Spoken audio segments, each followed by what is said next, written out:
Well, we are in full swing holiday mode, and we're so excited because Christmas is almost here, and we're here with Keith Phelps, and you have something really special for us today. Right, we're going to make a really special project, but not only that, this project has a really special piece in it that has a great history to it. Okay. So what we're going to be doing is making a wreath. Of course, when we make our wreath, we start out on our styrofoam frame, we wrap it in burlap, we put the Spanish moss on it, so I have one here ready to go.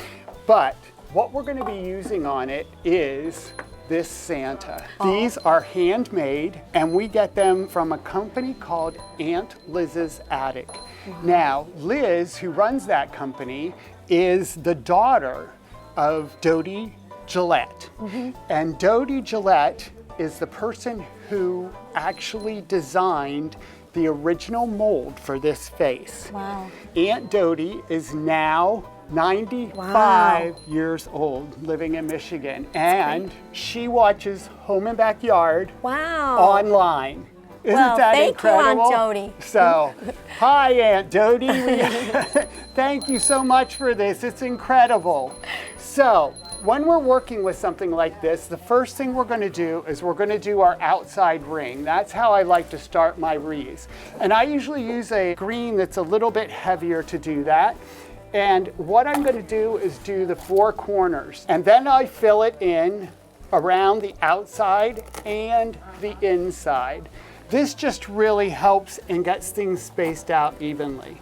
Now, while I'm working on this, I want you to work on a project over here. Okay. The wreath that we're going to do is going to have clusters of these Christmas balls in them. These are glass Christmas balls, and I thought, okay, an antique, old-looking Santa, we need to have some vintage-looking Christmas balls with that. We need 5 clusters of the balls, and then if you could wrap tape on the stems of those so that they're ready to go. All right. Now, of course, with the magic of TV, I do have this one ready so that you don't have to struggle watching me put all of those in, okay? So this one is ready to go. I do put a zip tie in the top of it right here to make a really nice, secure hanger. And the other thing that I've done is I blocked off from here to here so that I know exactly where I want Santa's face to go. So now all I need to do is start and fill in the rest of this. And I have here cedar. This is the Real Touch cedar. When we're working on a wreath like this, we want to make sure that the greens we use are really, really nice. Believe it or not, this was a garland. A lot of times when you're getting greens for making projects, look at garlands and look at candle rings, because sometimes those are less expensive than buying stems. This is, again, another garland. This is the Douglas fir, and this I'm just going to use to fill in a little bit, and just gives us a very realistic look when we're using everlasting materials. Now what I'm going to do is I have a little bit of this variegated boxwood, and I'm just going to add some touches of that in. And I thought what this did was just gave it a nice lighter touch because of the fact that we do have the white beard. And I didn't want just a mass of white here and no lighter colors up here.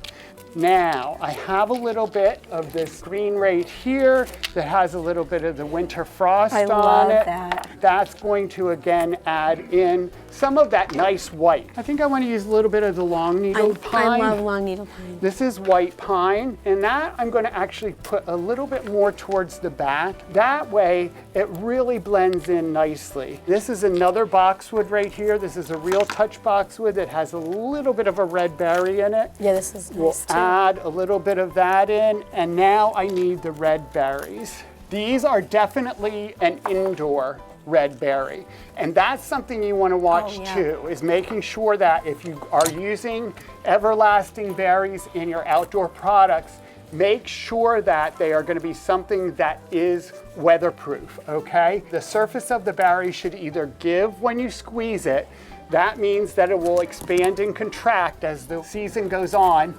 or it should be solid, hard plastic. Yes. I think what we're going to do now is put a couple clusters of those Christmas balls in. So now what we're going to do is we're going to take the Santa head from Grandma Dodie, and he's gonna lay right here. And I sort of need to keep this laying down to get this in. So what I have are our greening pins, and I'm just gonna take this and go right through his hat. Now what I have is a product called fabric tack. Fabric tack is basically what they call a glue gun in a bottle. That's gonna bond him into the arrangement.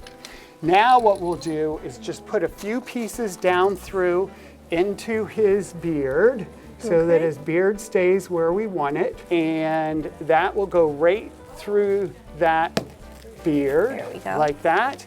And you could hear that going into the styrofoam. That we want to make sure of.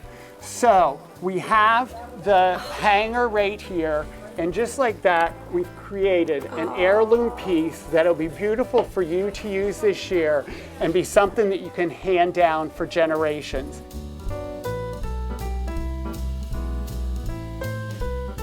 And we are at my shop, Inspired Designs by Keith Phelps. And we are in a Country Tradition, the shop's at DC, which is right on Route 45 in Mifflinburg.